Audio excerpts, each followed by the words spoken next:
2024 সালের গণঅভ্যুত্থানে ক্ষমতাচ্যুত প্রধানমন্ত্রী শেখ হাসিনাকে ফেরত পাঠাতে ভারতকে আবারও অনুরোধ করেছে বাংলাদেশ। তবে এ ব্যাপারে এখনও কোনো সিদ্ধান্ত নেয়নি নয়াদিল্লি। সর্বশেষ গত রোববার ভারতীয় সংবাদ মাধ্যম দ্য ইন্ডিয়ান এক্সপ্রেস শেখ হাসিনাকে ফিরিয়ে দেওয়ার সিদ্ধান্ত নিয়ে একটি প্রতিবেদন প্রকাশ করে। ওই প্রতিবেদনে শীর্ষ এক ভারতীয় কর্মকর্তা বলেন, হস্তান্তরের সিদ্ধান্তটি শেষ পর্যন্ত ভারতের আদালত নেবে। এটা কোনো রাজনৈতিক বা কূটনৈতিক সিদ্ধান্ত হবে না।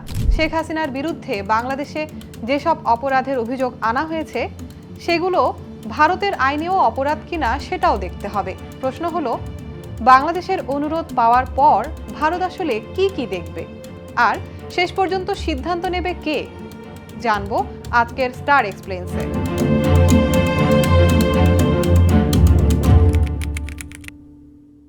বাংলাদেশ ও ভারতের মধ্যে 2013 সালে প্রত্যর্পণ চুক্তি হয়। এই চুক্তির আওতায় এক দেশের অভিযুক্ত বা দণ্ডিত ব্যক্তিকে নির্দিষ্ট শর্তে অন্য দেশে ফেরত পাঠানোর ব্যবস্থা আছে।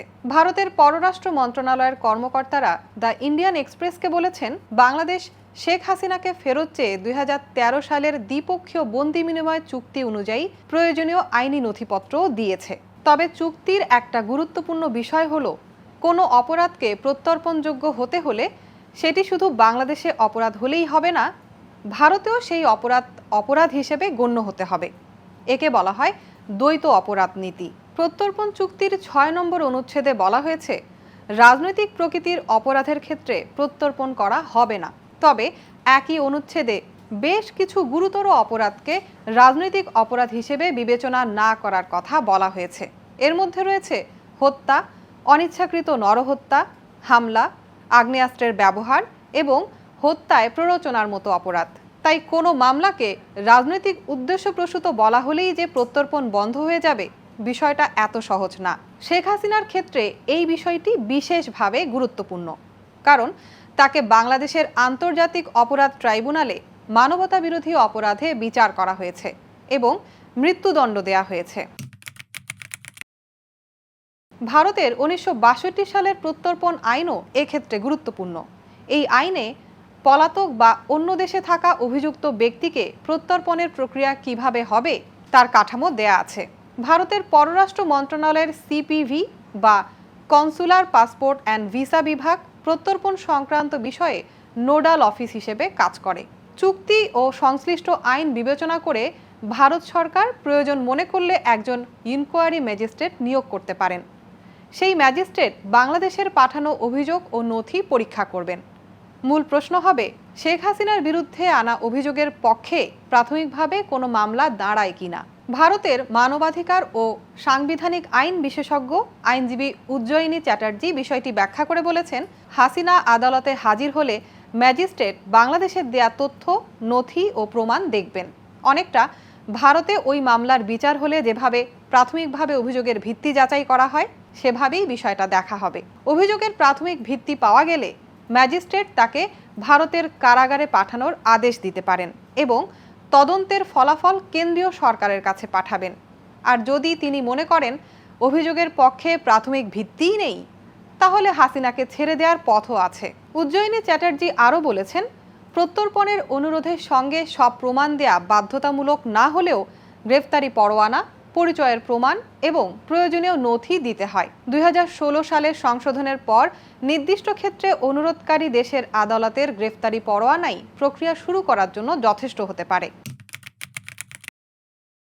হ্যাঁ, কিছু ক্ষেত্রে সেই সুযোগ আছে, যেমন অভিযোগ যদি রাজনৈতিক প্রকৃতির হয়, অথবা শেখ হাসিনা যদি দেখাতে পারেন যে তাকে বাংলাদেশে ফেরত পাঠালে তিনি ন্যায্য বিচার পাবেন না।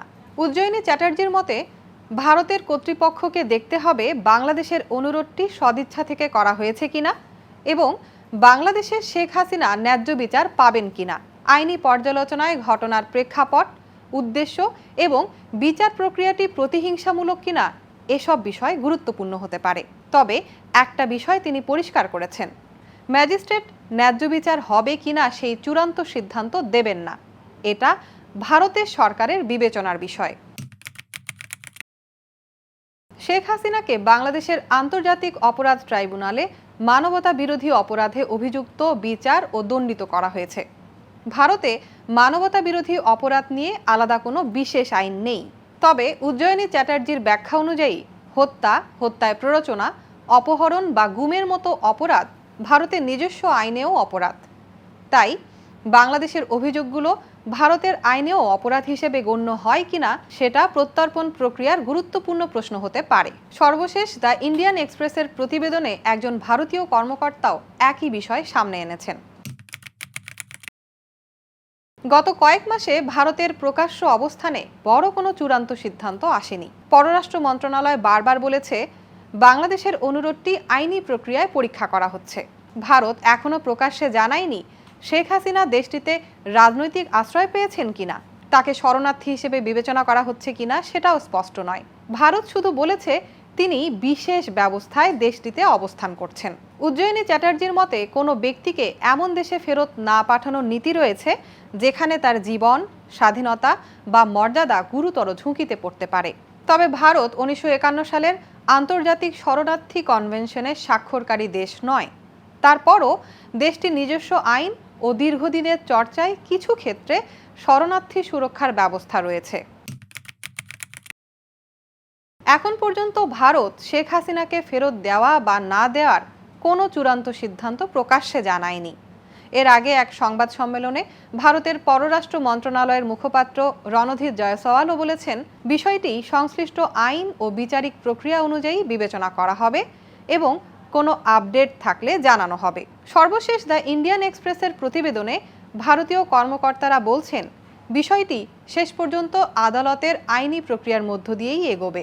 অর্থাৎ বাংলাদেশের অনুরোধের পর এখন মূল প্রশ্ন হলো শেখ হাসিনার বিরুদ্ধে আনা অভিযোগ ভারতের আইনে কতটা দাঁড়ায়, প্রত্যর্পণ চুক্তির শর্তগুলো পূরণ হয় কিনা এবং তাকে ফেরত পাঠালে ন্যায্য বিচার নিয়ে কোনো সমস্যা হবে কিনা। আর এসব আইনি বিষয় পরীক্ষা করার পরই স্পষ্ট হবে শেষ পর্যন্ত শেখ হাসিনাকে বাংলাদেশে ফেরত পাঠানো হবে কিনা।